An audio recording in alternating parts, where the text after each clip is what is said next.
Alright, so this is our interaction design project for semester 2. We created educational content for children aged 8 to 10 about the importance of honeybees.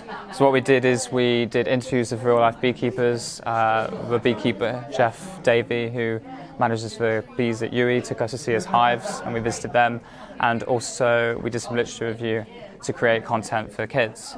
And then what we did is we created this simulation, which Justin will talk about. Okay, so for our final prototype, we produced 2 components, the first of which is an InVision app, and the second of which is a Unity 2D program. So for this program, the aim of the game is to, is to achieve as many hearts as possible. So this is achieved through 3 different stimuli that can be controlled. So the first of which is temperature. So if the temperature is too hot, the bees disappear. As the temperature gets lower, the queen bee will provide tweets, and in this case it says time to prepare for winter. And then if it gets too cold at winter, there's a visual cue to show this. So the idea is that the Key Stage 2 curriculum has several different aspects that are applied to our simulation, and one of these includes like local area and habitat. So we included a slider for local flower levels. So the more flowers there are in the area, it increases the hearts, and if there aren't any flowers, then the kids understand that bees need flowers in the local area.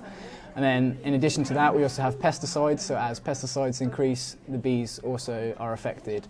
The final component consists of a swarm button, which simply shows the bees swarming, which will be done throughout the year.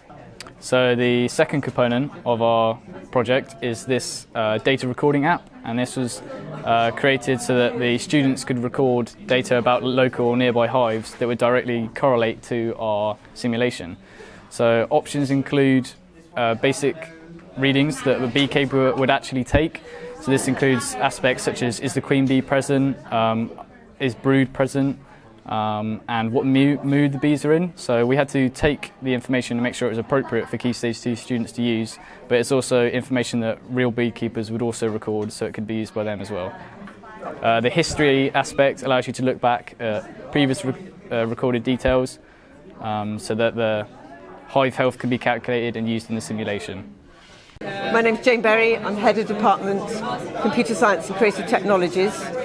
I've just called in to look at the show, and I have to say I'm absolutely blown away by the standard of work, the level of thought that's gone into not just the technology, which is a fantastic display of technical expertise, but the extent to which these students have taken that technology to deliver really impressive solutions to not problems, but issues that will ultimately perhaps lead to enhancements of people's experience of the world, and that's what technology should be doing. It should be making the world better, and this is such a brilliant example of how that can be.